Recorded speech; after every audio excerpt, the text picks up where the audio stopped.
Hello and welcome to the EDHRECast, where we're all about commander, data, and dad jokes. I'm Joey Schultz and I'm joined by my fantastic co-host. Inside him, there are two wolves. Because he accidentally ate a copy of Parallel Lives, it's Matt Morgan. I am having trouble focusing today. Somebody broke into my house last night. They stole all of the fruit. Nothing else, just the fruit. And today I'm just absolutely peachless. Okay.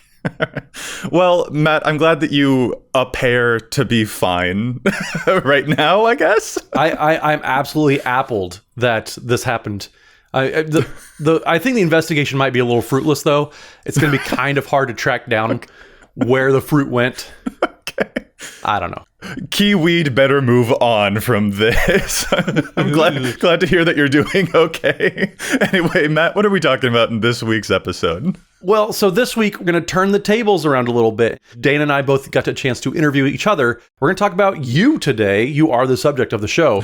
And just how you got into magic, what you like doing. I mean, I hear you're a necromancer yourself, but we want to give folks who haven't been listening for 300 episodes a chance to kind of understand why you got to that point. Yes, indeed. Oh, yeah. My full middle name, indeed. Joey, as a necromancer myself, Schultz, will be on full display today for people to know about. Yes. Yeah, and we've had Matt's advice for aggro, Dana's history of hipster deck. Hopefully this episode can be Joey's guide to graveyarding a little bit. And Matt, sure. I look forward to having this conversation and deep dive with you. We got some shout-outs to do before we get into the main topic, though. Yeah, well, first off, we are proud members of Team Ultimate Guard. You may have seen that with the release of Bloomburrow and now Duskmourn, you can get amazing Ultimate Guard products with licensed IP from Bloomburrow, from Duskmourn, with the art on the deck boxes, and it is super, super cool. If you want to get one of those archives, your super hives even, it's super, super cool. So make sure you check out Ultimate Guard for the best protection out there. Yeah, and by the way, if you happen to be at the MagicCon in Las Vegas at the end of this month, we will all be there. And if you happen to be there on Sunday and you want to wander over to the Mana Stage at about noon 30, there's a possibility you'll see me with a bunch of other creators doing something pretty fun, pretty silly. Hope to see you there. Yeah. And of course, if you want to support the show, there are a ton of other amazing ways to do that too. For free, you can like and subscribe. You can give us a review on your podcasting app. You can also, if you want to, head over to patreon.com/EDHRECast and support us that way if you wish. There are a bunch of amazing perks over there for folks who do support us on Patreon, such as access to our Patreon Discord, where we get to talk with folks about recent events in the Magic world, or access to our Challenge the Stats spreadsheet. It's a really fun time over there. We love getting to talk with folks who support us on Patreon. It means the world to us when folks do show their support that way. So if it makes sense for you, please feel free to take a gander on over there and give it a look. And one of our favorite perks is also the Patreon shout out. Matt, who are we shouting out on this week's episode? So this week, we are going to give a very special shout out to Hannah Buthman, who cousins to actually the favorite cryptid of mine, the Mothman. So Mothman, Buthman, thank you either way, Hannah, for having such prestigious in the cryptid circles cousin, and probably very excited about the new decks from Fallout too. Oh yeah, the Wise Mothman. I think Valgavoth also might be kind of related in that family tree there too.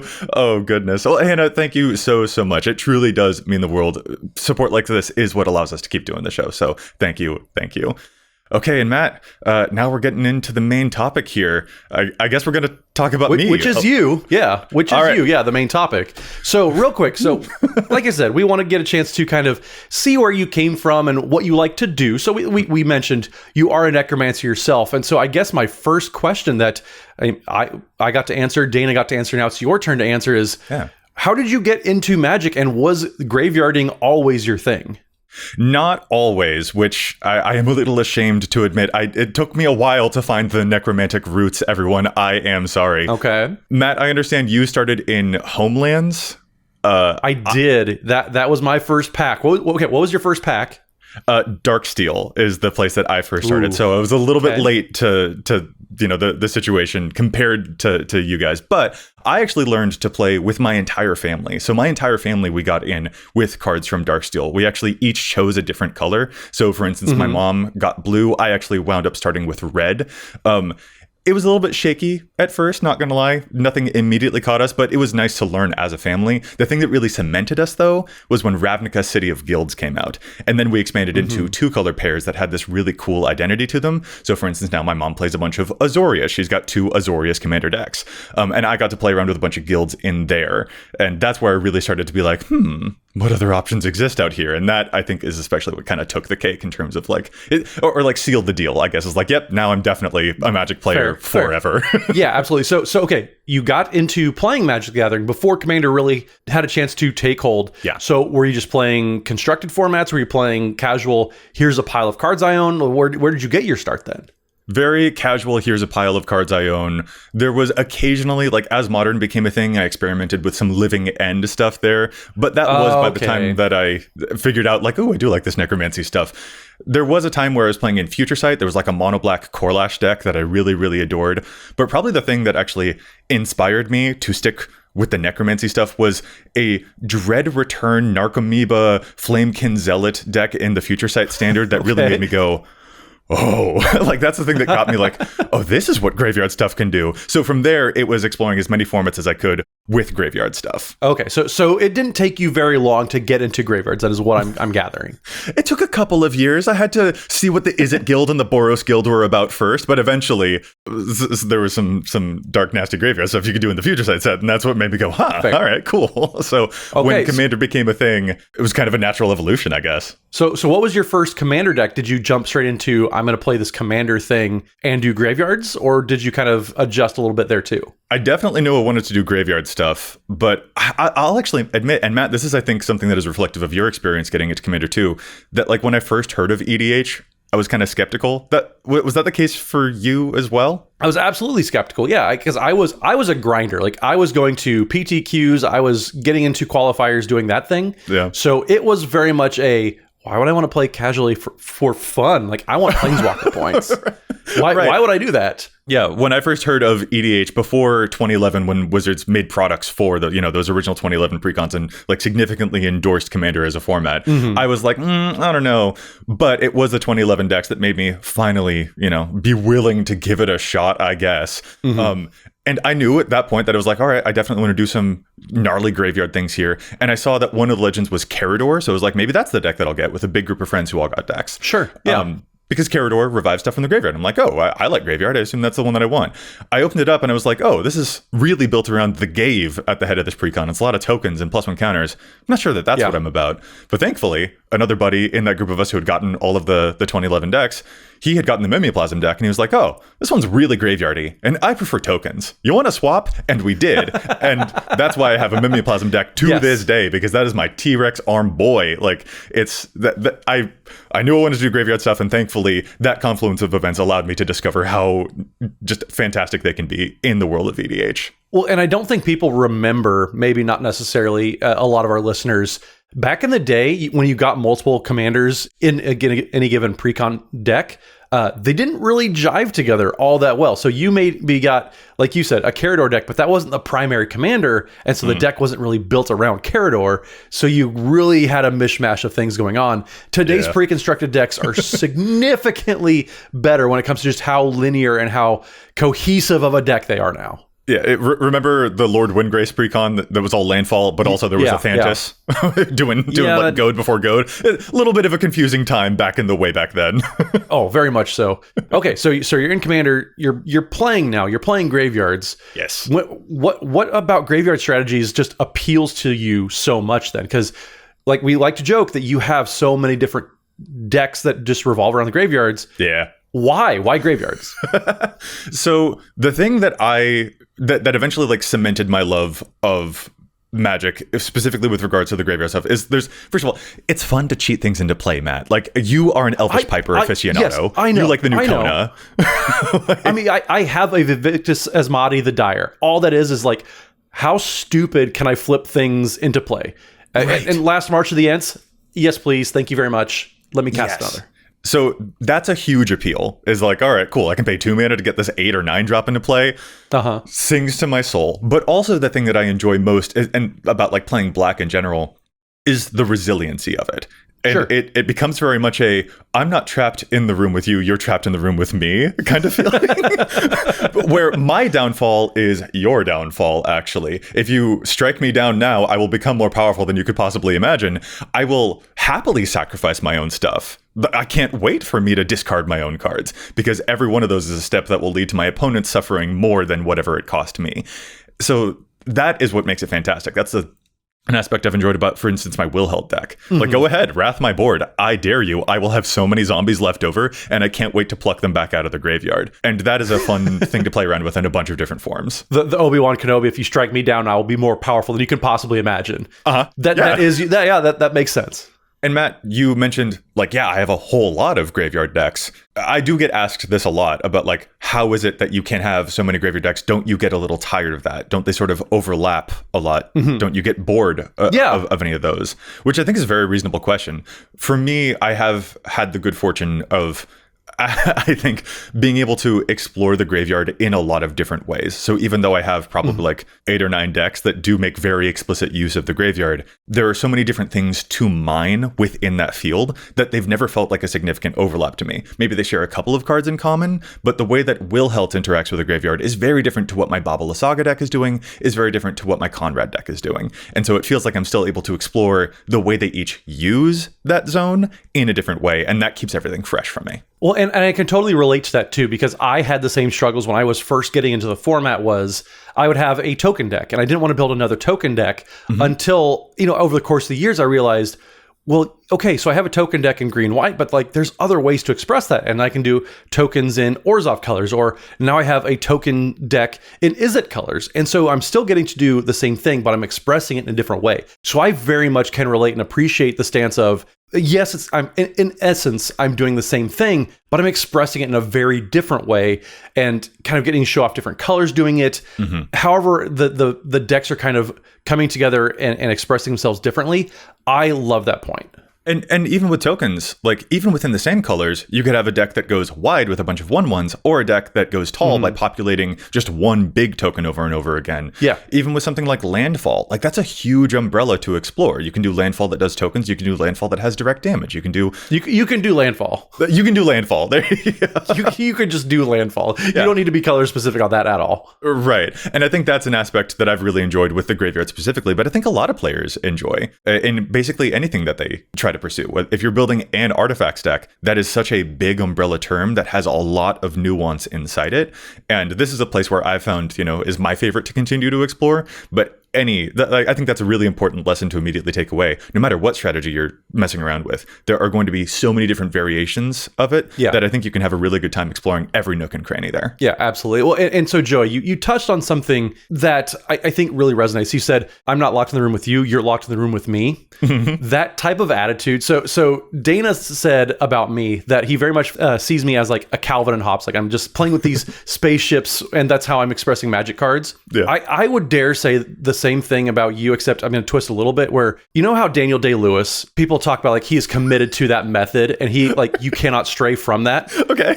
You very much are the Daniel Day-Lewis of deck building. Oh my word. You commit to the bit, and you refuse to stray from the method. And so that's the attitude, is you find what you're trying to do and you just commit. You dive in head first, very much like Dana does. He loves to commit to the bit, but that method and that expressing, the buy-in is unquestioned, I would dare say. Well, you heard it here first, everyone. The Daniel Day-Lewis of Magic the Gathering.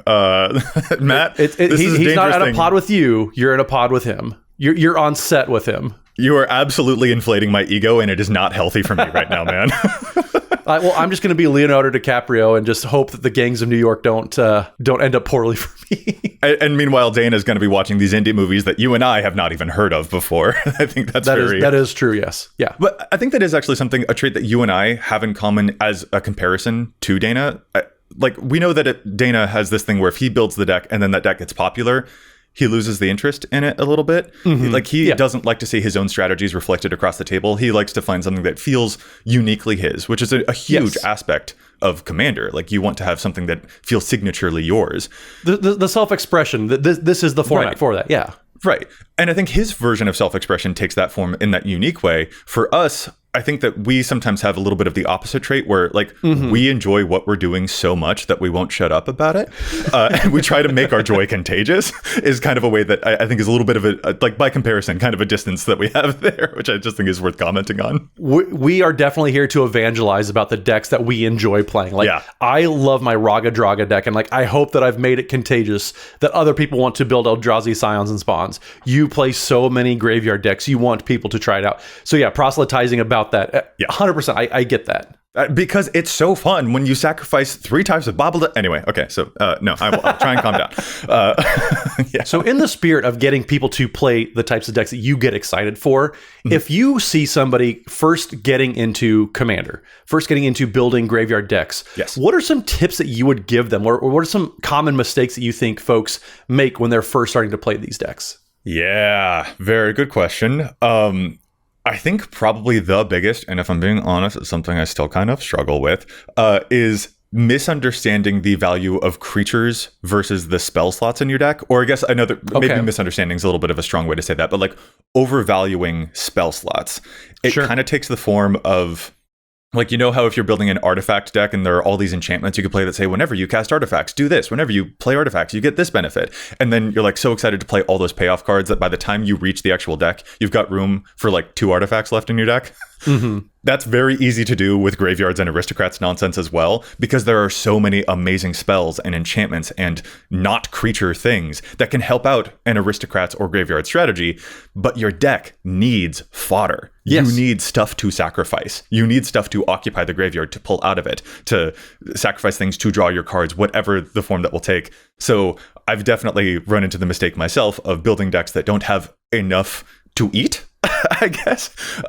Sort of the landfall equivalent would be like if you're playing a landfall deck, but you only have 32 lands in it. That, but with creatures. Yeah, this sounds super familiar. I mean, we did a whole episode about setups versus payoffs and just finding that right ratio. Yeah. And so, yeah, having a deck that is very, very dependent on that strategy, 100%. That's probably why I've been so hesitant to get into graveyard decks, is because that process is so much trial and error, or as Dana likes to say, it's more art than science on finding out the balance between, okay, I know I want so many Zulaport Cutthroat types of effects in this Aristocrats deck that I'm building, but how do I make sure I have enough things that are going to be aristocrated away? And that takes a long time to figure out. Yeah. And again, there are a bunch of interesting spells out there, but to kind of paint a picture of how those little numbers can add up over a game, and especially with an aristocrats style strategy where it's all a game, like it's death by 1,000 cuts, you need to have fuel for your 1,000 cuts. To paint a picture of like how that can add up, every single creature that you play is 1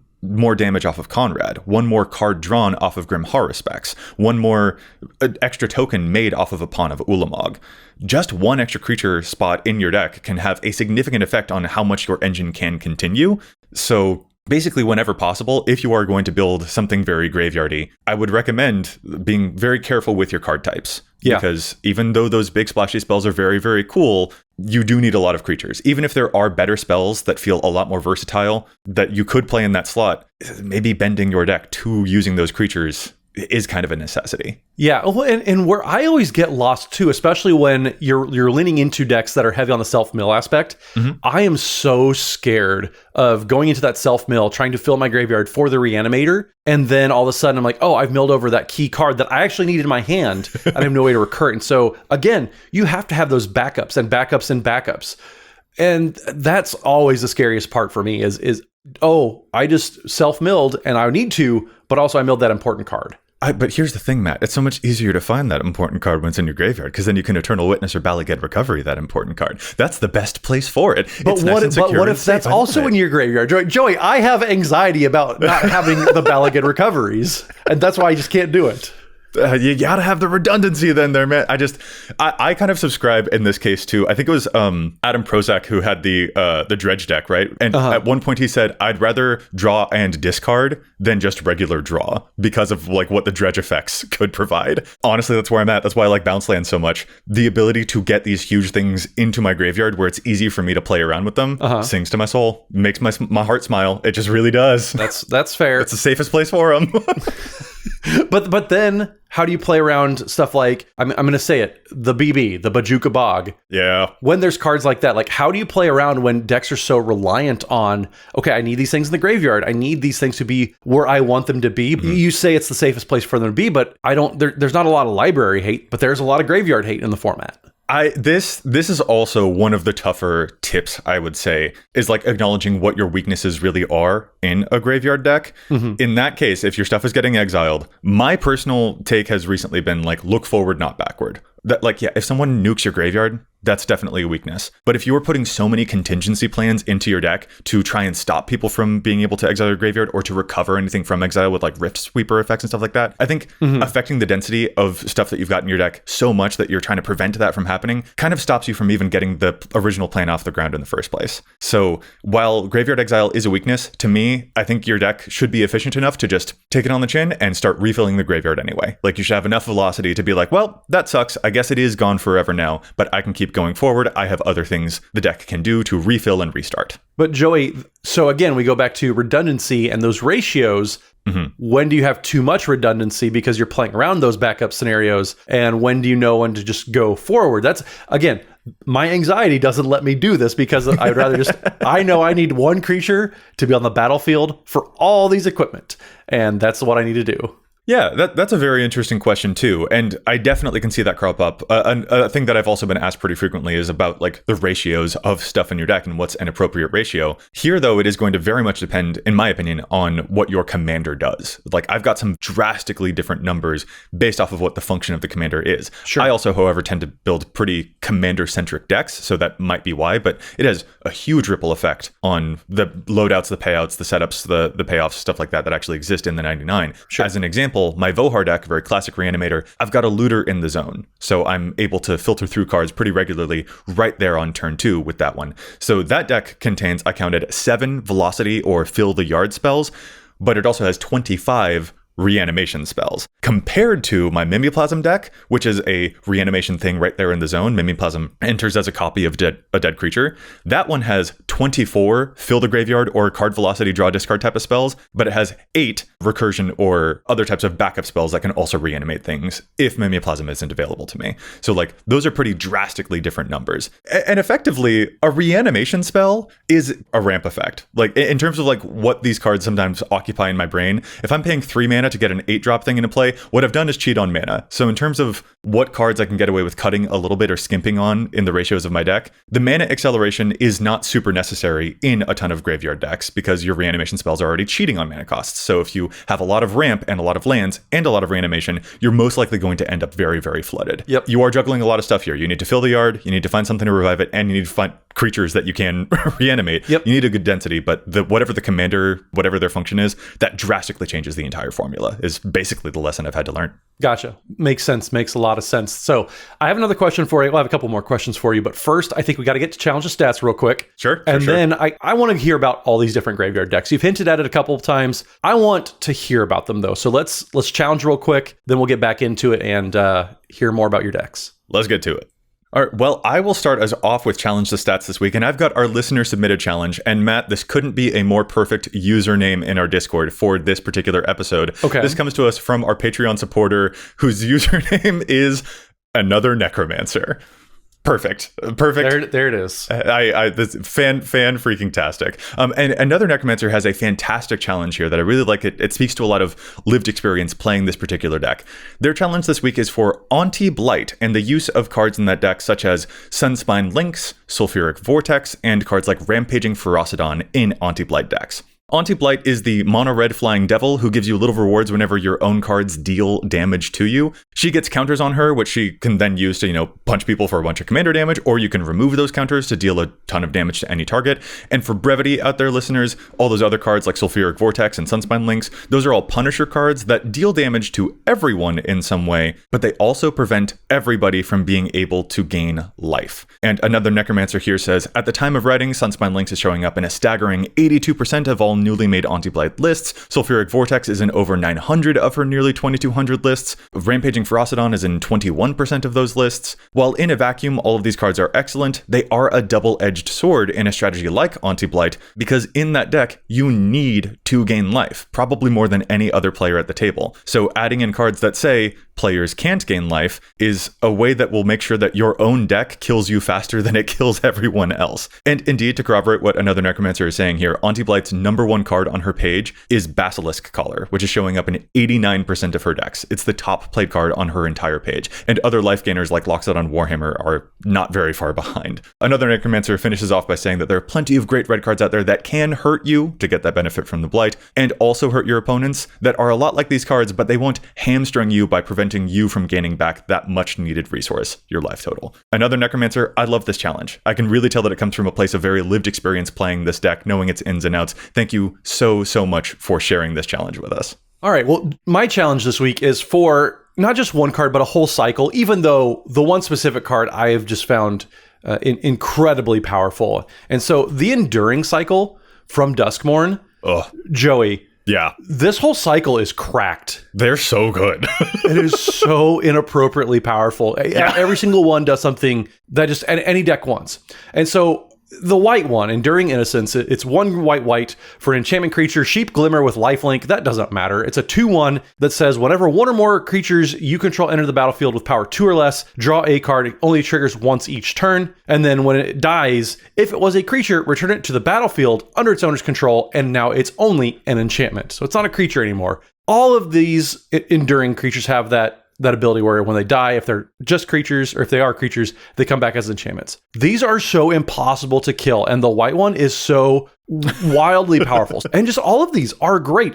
Of the 10 most played cards in Duskmourn, 4 of them are part of the cycle. All of them are super great. And for some reason, nobody's really latching onto the red one, Enduring Courage. But it's just a better ogre battle driver because it can come back as an enchantment. Yeah. Wildly powerful. I put Enduring Innocence in my Council of 4 deck, which just drew me cards every single turn. It was so stinking silly how good it is. This is like this whole cycle, folks. I can't wrap my head around how good all of these are.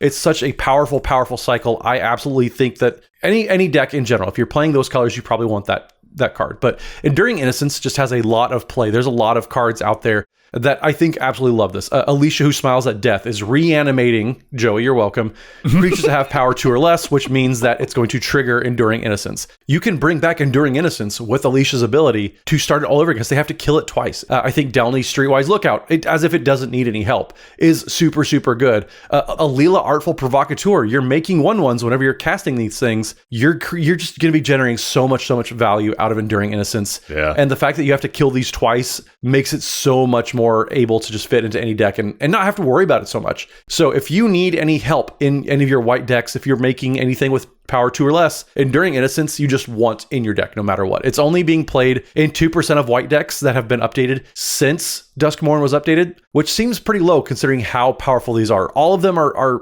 not getting played in a ton of decks, but they are popular among other Duskmourn cards. So make sure you give the Enduring Cycle a look. I can't believe I missed how good this cycle is. I'm fully, I know that Bloomborough is going to be considered the set of the year. The aesthetics are on point. It's very, very flavorful. I gotta admit, though, Duskmourn is speaking to me a whole lot more than I thought it would, and it's because of stuff like these enduring creatures. They're nutty. It's just such a ludicrous cycle. There's so much play to them. There's so many different things, corner cases that just make these better and better, but I could make a whole episode about talking about this cycle, so let's not do that. Yeah. Let's get back into the main topic. Sounds good.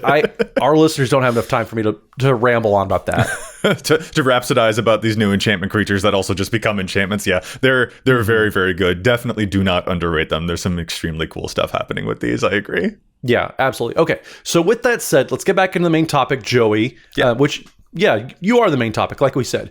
So I wanted to pick your brain a little bit. So you've said a few times tonight that you have a lot of different graveyard decks. So I kind of want to take everybody through. If they go to your Architect profile, they can see all of these different graveyard decks that you have. And I want to go through and kind of just talk about how you got into building any specific one, but also how does that separate itself from your other graveyard decks? So let's go through that real quick. And do you have a graveyard deck you want to talk about first? I know that you do love Baba Lysaga. Yeah, of that course. One of course it's Baba Lysaga. Okay, well, fair. We'll take us through Baba Lysaga then. Yeah, Baba is actually what used to be my Marin deck, but Marin, I mean, we all know how like really, really powerful she is. But I made a whole video about like taking Marin apart and building something different because Baba was such a fantastic and intriguing engine to me that has the sacrifice outlet just like right there in the zone. And sacrifice outlets are huge. Matt, I'm going to go on the record that sacrifice outlets are the Vidalcan orreries of aristocrats decks. Like it's an instant speed effect for no mana. I can't not love it. So that's what initially drew me to Baba, but it also became a very efficient replacement for Marin. Everyone was kind of sick of Marin. Marin revives a lot of removal over and over again, which can have a certain effect on the game that I was starting to personally grate on just a little bit. When Baba came out and offers you the ability to sacrifice your stuff to draw a bunch of cards, I couldn't be happier. And so finding stuff to feed her, finding the Mishra's factories that satisfy all three types off of a single card, that has been such a fun experiment every time, and that's why I can never shut up about her. So with the deck being kind of converted from, like you said, Marin of Clan Neltoth, what was the biggest change you had to make sure that Baba Lysaga was being unique? And so I know when you read Baba Lysaga, you have to sacrifice permanents and then make sure you have a bunch of different card types among them. So was that the first challenge, or did you find something else that was kind of your step one when converting this deck? I mean, I think honestly, it just felt so exciting to play around in a new playground, so to speak. Sure. Marin was, of course, very, very devoted to, individual creatures. This, I got to see a little bit more fun enchantment-y stuff, a couple of weird, play the liquid metal stuff to turn things into artifacts. So I have multiple types. And I got to play around with, like, even having lands come in and out of the graveyard as well. So a lot of distance, it feels like to me, exists between what Marin used to be and where that shell is now. Mm-hmm. But, even if Baba doesn't take on the regular form of what we probably assume a lot of aristocrat decks looks like, I've still found ways to do a little bit more of that Marin aristocrat stuff in other decks that I've built since then. Baba felt like a brand new playground, and I finally get to play with some of these enchantments that I felt like maybe I couldn't justify in Marin. Was probably a large part of the impetus there, I think. Gotcha. So just being able to kind of enjoy not having to play the right cards and getting to explore the space, I think it sounds kind of like what you're trying to say. Yes, yeah, and like goodness, one of the reasons that we love Commander so much is finding these cards that are like so silly to get excited about, but like genuinely from the new Duskmourn stuff, one of the cards I'm most excited about is the card Glimmerlight. Okay. Because it's an artifact equipment that enters the battlefield and creates an enchantment creature token. This is a common for like 2 mana, but Matt, I'm over the moon for this card in a way that no other deck would make me feel over the moon. But it's 3 types on 1 card.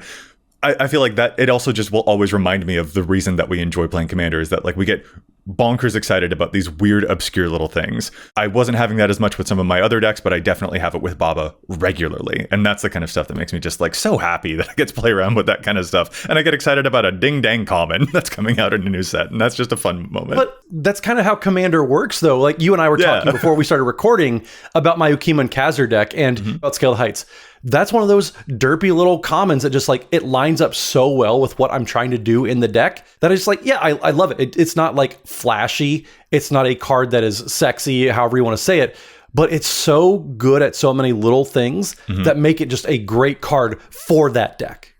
So you mentioned the Mimeoplasm, which you said is your oldest graveyard deck. Yeah. Take us through Mimeoplasm because I'm looking at it and my first question, Joey, how do you have a maybe board of 34 cards for a deck you've had as long as you've had with Mimeoplasm? How do you not? It's my baby. Of course I have a maybe board. But Matt, 34 cards in my maybe board from my oldest deck that I've had since 2011. That's generous. That's lenient. That's demure. That's tiny. So you have a lot of cards that you've pondered around for this deck. Yeah. It's classic turbo graveyard. I'm going to self-mill. I'm going to play cards like Grizzly Salvage. I see you have a Hermit Druid in there. Life from the Loam. Like you are very dedicated to, I'm filling up the graveyard as fast as I can with some of the biggest things I can find. Indeed, and the reason for that is to have Mimeoplasm combine 2 enormous things to make one big, immediately lethal beastie. When you're able to put together a Joda's Avenger, for instance, which can give itself double strike and shadow, and then throw like Yargul and Multani. Mimeoplasm converts Yargul and Multani's power into +1 counters to make suddenly this shadowy creature now able to commander damage your opponents for lethal, or to take the power of a Lord of Extinction, convert that into +1 counters, and put it all onto a Walking Ballista or an Ukima Karma Stalking Shadow. Those combinations are so gnarly. They're absolutely nutty. But you do need a big graveyard to have enough to sample from, enough to find good combinations that will satisfy the Mimeoplasm's palette today. So that is definitely the reason for the turbo graveyarding of it all, because I'm trying to find the most interesting combination that I can make. And a lot of the cards on my maybe board are other combinations that I'm interested in trying out, and they'll cycle in and out of the deck as I feel that I need them. So is there a combination in the deck? And I know that you're probably constantly tweaking the payoff cards, the creatures you want to be reanimating. Is there a combo of creatures you haven't gotten to Mimeoplasm with yet, but you really want to? Ooh, I think since I've only recently acquired an Impervious Great Worm, which is just a 16 power indestructible creature there, that one I haven't used quite as much, but I'm excited to. It's just like, it's 16 plus some counters on your commander. Like, I can't wait to throw that. That is a lot of counters. Onto, and what I especially love is like being able to navigate. Some of these things are big, but also have evasive keywords, like a Titanoth Rex. It's an 11/11 with trample. Yeah. That's good as a base from Mimeoplasm or as +1 counters from Mimeoplasm. Oh, beautiful. So like some of those as well, it just depends on, some of them are versatile enough that I can put them wherever they need. And so matching up some of those will, I think, be very, very fun. But I mean, yeah, I've also got a bunch of other stuff on the maybe board too that I'm excited to try one of these days, like Galloping Lizrog and things like that. Like, I can't wait. Like, it's, again, a very different approach compared to just straightforwardly reanimating something. No, I want to revive and enhance. That all makes sense. So, okay, so very, very good news then. I'm glad that you still are tinkering around with, even when you have a deck for as long as you've had Mimeoplasm, you're still playing around with it. That is fun. I know that I kind of like the feeling of a solved deck, but if you like to tinker, I'm glad that you're still getting joy, 15 years later almost at this point. Yeah. Here's the thing about me as well, Matt. None of my decks are ever solved. Never. That's fair. That's like fair. Continually tinkering with. This is something that Dana and I have a lot in common. We enjoy the tinkering process a whole lot. It's part, like, that is part of the puzzle to solve that we enjoy and hopefully try to bring into gameplay. So if something's solved, we got to find a way to mess it up so that we can keep tinkering. Like, that's, I think, kind of where you and I kind of converge a bit. If it's not broke, break it so you can fix it. Yeah, honestly. Okay, so another deck I want to make sure before we run out of time, because we've been going for a while and you have so many decks to go through. Syr Konrad the Grim. This is probably the commander you probably made the name for the most. Kind of like what I tried to do with Raga Draga. You championed Syr Konrad very much when it first came out. You got known for making this deck, and it's powerful. It's fast, and like I remember when we were playing on stream, we very much had to make sure that if you landed Syr Konrad, we can't let you untap. That's how powerful you got this deck to being. So take us through Syr Konrad and kind of that adventure that you had there. Konrad, I'll admit, this is something that I've heard a lot from viewers and listeners on. Konrad is the win condition. Konrad is your payoff, which means the journey of building this deck, I think, is an important lesson for folks out there about like how much engine does your deck have when the commander is not itself your engine. A lot of the other decks that I play, Baba, Wilhelt, Vohar, there's an engine component there. They're drawing the cards themselves. When your commander's not doing that, you need the rest of the deck to really be able to support it. And what I enjoy so much about Konrad is the fact that he's playing with graveyards in a completely different way than my other stuff, where he's dealing damage by just ripping stuff out of the yard. I cast a Foot Bottom Feast and my opponents take 20 damage. Nutty. Like, I don't even need to revive them. It'll be a nice bonus if I do have stuff that revives them, but like, that's a different approach that I really, really enjoy. But the lesson to learn, I think, from that deck isn't about the silly combinations and the fun or the like, how do I evaluate my ratios in my card types? It's about making sure that your deck actually has a substantial enough engine to make the win condition in your command zone substantial on its own, because he cannot stand on its own. Matt, you know as well as anyone that you are pointing removal at him ASAP. So you have to... the deck has to set the stage before he even arrives is a really important component. Yeah, absolutely. It's a deck that I hate to metagame because I like enjoying being able to just play the game that you want to be able to play. But this is a deck that like I 100% am okay with metagaming against. When we were playing weekly, it was okay. Is Joey playing Syr Konrad, and then what do I need to do to play around that? I think also related to this, some other important lessons to have learned from decks like this is that I mentioned earlier, you need to have a high density of creatures for these effects to have like actually, exponential payoffs as time goes on. You need to have enough of those, which means you're running fewer of the spells. Like Tombstone Stairwell, that's probably my favorite card in the deck. It's a 4-mana black enchantment that gives every player a zombie on every upkeep and then destroys them every turn, and it gives them a zombie per card in their graveyard. This does an unbelievable amount of damage with Syr Konrad. Sure. It is one of the biggest payoffs, but it doesn't do anything if you don't have a lot of creatures in your deck. Mesmeric Orb is also a great source of damage if you have enough creatures in your deck. These cards are all amazing, but they're not creatures themselves. And a lot of run-of-the-mill creatures look boring in comparison, but all these big glorious payoffs don't do anything if you don't have enough of those boring creatures. So you got to keep your densities really high. Mm-hmm. And that can have a pretty big impact on your ratio of instant speed effects, as an example. If you need more creatures that are going to destroy things, you'll have fewer instants that destroy things. And you need those creatures for sacrifice fodder, or for Konrad damage, or for whatever. But that often means that you are kind of restricted to taking actions only on your own turn. Mm-hmm. So finding ways that you can still take actions on an opponent's turn, even despite a high density of sorcery speed effects in your deck, is another struggle that I think people should probably be aware of when it comes to aristocracy nonsense. So Joey, would you say that there's like any given weakness then to this? Because it kind of can feel very all or nothing, or very like swing for the fences. Mm-hmm. How would you approach any weaknesses, or what do you think they even are? Oh, yeah. Besides Grave Hate, obviously Grave Hate. Well, so that's exactly what I was about to say. Graveyard Hate is the most obvious weakness that exists for all of these decks, and it can hit a deck like Konrad or any of them, to be honest, really, really hard. But it being the most obvious, you know, a lot of people are playing, and Pajuka Bog is one of the most popular lands in the format. It being obvious can sometimes overshadow the fact that there are plenty of other weaknesses to graveyard-specific strategies or to aristocrat strategies. As an example, mirror matches are brutal. Casting your own living death when an opponent also has a full graveyard, not an option. So like that's a thing you have to be aware of.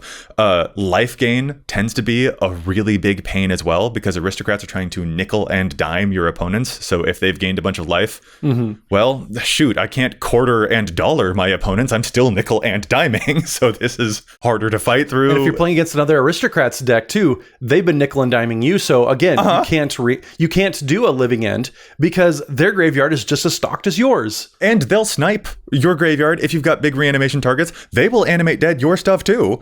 So like you got to be very careful of that. That's the worst form of graveyard hate, to be honest, is them stealing it from you.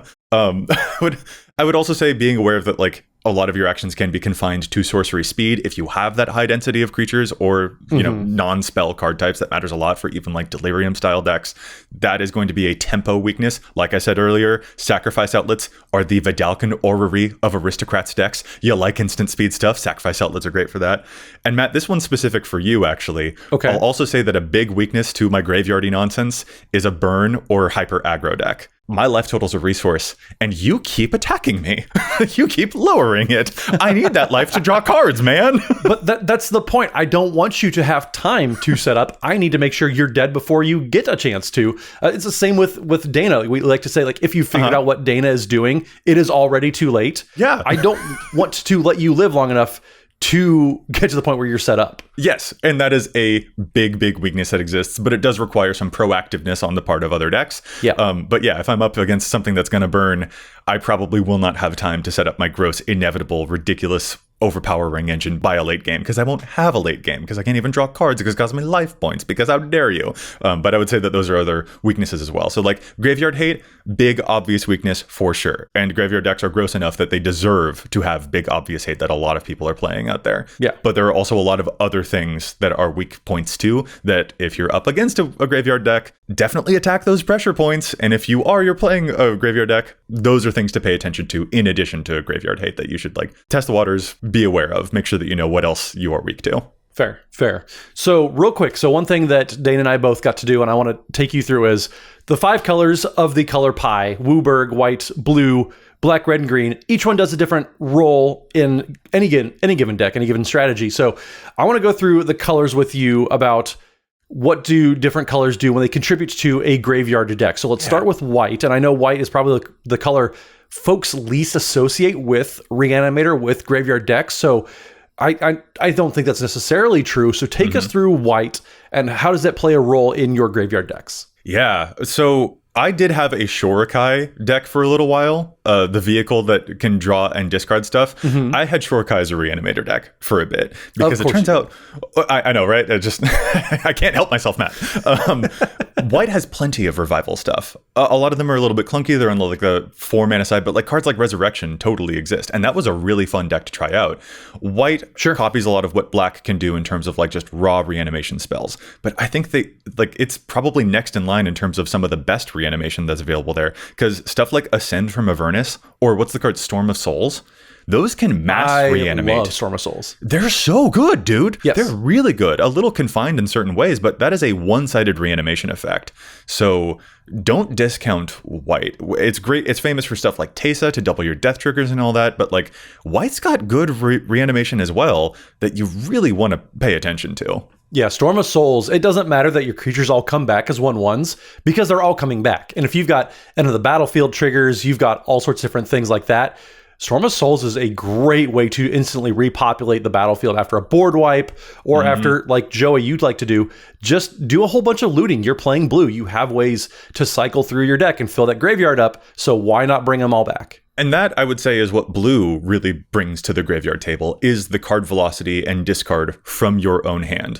Big creatures getting stuck in your hand is the worst, Matt. It's the worst, dude. Like, I don't have time to put lands into play to hard cast those. That'd be ridiculous. I couldn't possibly. Blue is really good at helping you find the velocity for the stuff that you need in your hand, hit your land drops, yada yada, but also to find the velocity to get stuff into the yard in the first place and have the decision over it, because discard is just that valuable. You don't want those 8 drops stuck in your hand. See, that's the difference between you and me. Is in my Vivictus deck, it's all about cheating out big things and getting there. But I'm playing green, so eventually I'm going to get to 8 mana, and I'm going to start hard casting those big things if you haven't killed me yet. So difference between you and I and how we build our big things decks. So, okay. And I think also, too, blue just classically just plays a lot of protection roles. You're able to play counter spells. You're able to play, in addition to, like you said, looting, filling up the graveyard, getting that card selection, too. So I very much agree with you on blue and its role. It doesn't play the primary role, I don't think, ever, but like it's a secondary very, very well. It's such a fantastic support for the strategy that it cannot be ignored for sure. Fair. 100%. Okay, so black, easy question, black. I mean, you're playing reanimate. As the base, the whole strategy is based off one card's name. Yeah. And it is fun to try out weird reanimation or aristocracy stuff in other colors.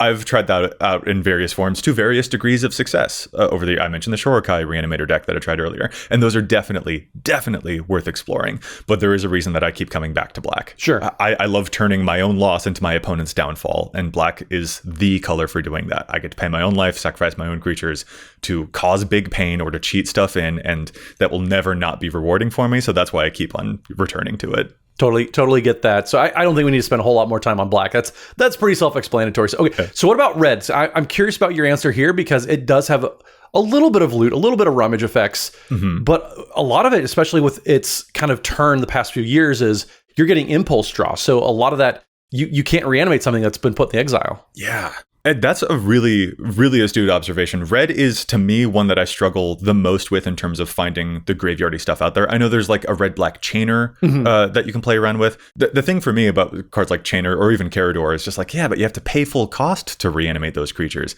I'm not here to do that. Nobody wants to do that. Yeah. We shop at Aldi here. We don't pay full price. Right. I think what red brings, though, and a thing that I will probably end up tinkering around with more in the future, red brings an immediacy, and it brings what I guess I can only call a sneak attackness to it all. Sure. The rummaging effects that it has are going to be super, super valuable for helping you get stuff into the yard. That's absolutely the case. But also another way to get stuff into the yard might just be sneak attacking it from your hand into play, hit someone, and then it dies from there. And that's probably the tactic that I would take if I was going to explore red even further with reanimation stuff. And I feel like red probably does offer you some pretty good reanimation targets too. I mean, big dumb dragons, you don't have to explain it more than that, really. So yeah, but you don't need to tell me about sneak attack. I love sneak attack.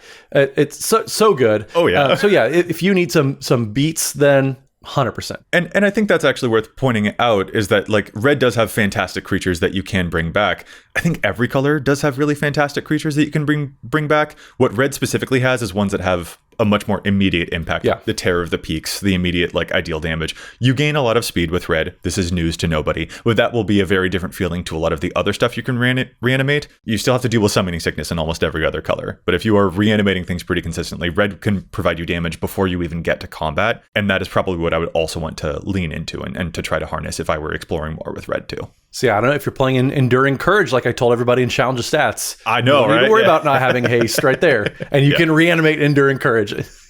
So, okay. So last color then, green. Again, novice over here, but I feel like green does a lot of really good self-mill stuff. You're going to do a lot of just filling up the graveyard with like Grizzly Salvage, those types of effects too. And again, big creatures.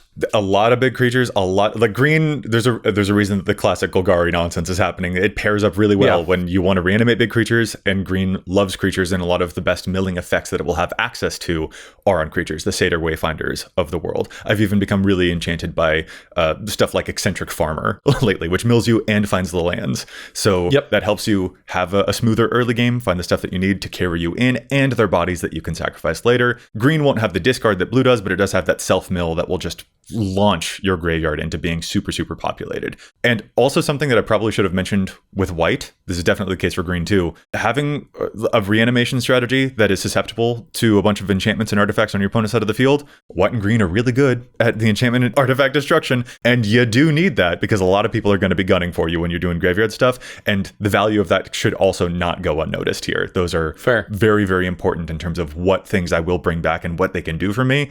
Handling my opponent's stuff, controlling their boards is a thing that white and green also provide excellent service for. There was a day when casting a reanimate on a Terrestodon was just the best thing you could be doing in the format, and part of me misses that, but also it's still very viable in 2024. Yeah. So I would say the self-mill is the thing that I enjoy the most about green. There's going to be plenty of that everywhere, but the fact that it's on bodies for green is what makes it so enchanting. Compared to like blue doing the discard where you get more of the selection, that can also be fantastic, and I enjoy exploring both. But there's sort of an accuracy by volume, I think, that kind of happens with green. Yeah, totally get that. So, well, with all that out of the way then, do you have any parting pieces of advice to give to our audience before we sign off for the day? Yeah. There's definitely been plenty of lessons learned over all these years of necromancying.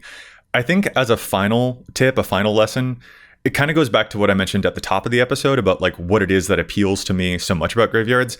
I've enjoyed mining this particular zone and seeing all the different ways that it can manifest a whole lot. And so I would encourage folks to really hardcore consider what all can be contained under a single umbrella term, like graveyard, or even like landfall, or like enchantress, or any of those. No matter what it is that you are building, remember that has a lot of different angles to approach that strategy from. So if you try out a graveyard deck, if you try out a landfall deck, if you try out whatever, and it doesn't seem right for you initially, it's not that the entire strategy is not right for you. It might just be that particular angle of attack, that particular approach. It's not that the whole strategy is off the table for you. Maybe you just need to find a different way into it. And that is a thing I've explored a whole lot of different nooks and crannies with this particular strategy, but I think that goes for basically any strategy out there, is not to give up on the whole thing if one particular approach doesn't immediately work. Makes sense. Awesome. Well, I don't have anything else for you, and you got your last piece of advice out there, so I think it's time for us to wrap up. That sounds good to me. Matt, this was a whole lot of fun. I have enjoyed you asking Joey, as a necromancer myself, the Daniel Day-Lewis of Commander. That's the Daniel Day-Lewis of graveyards. You can't inflate my ego like that, man. There's no way I'm going to be like, people are going to say that to me at conventions now, and I will go beat red with embarrassment. This is going to happen. That is kind of the whole point, Joey. I don't know if you know this, but it is fun making you blush. Well, as if us talking about me for basically an hour hasn't already gotten me into my imposter syndrome anxieties enough. I appreciate you being a good pal and inflating my ego. It's very, very... You're welcome. All right. With that, we are going to call this episode to a close. Listeners, let us know if you have tried out any graveyard stuff and what tips you have for other potential necromancers out there. It's a really fun strategy. I highly recommend it. And just definitely we want to hear from you about any tips that you've got. But with that, I guess we'll call this to a close. So Matt, if our listeners want to get in touch with us online, where can they find you? So you can find me on pretty much any social media platform at Mathimus55. That's MATHIMUS55. And don't forget, we are proud members of Team Ultimate Guard. So if you need some of the best deck boxes for your cards to protect them from the weather, from being reanimated, we can't really protect it from being reanimated, but they are the best, the best sleeves, best boxes out there. So check out Ultimate Guard for all of your deck box needs. And I'm Joey Schultz. You can find me online at Joseph M. Schultz everywhere on the socials, and you can find the cast at EDHRECast everywhere online. And if you've got a question for us, such as a challenge the stats, you can contact us at edhrecast@gmail.com. Listeners, we'll be back at you next week with more data and insights, but until then, remember, EDHREC your deck before you wreck your deck.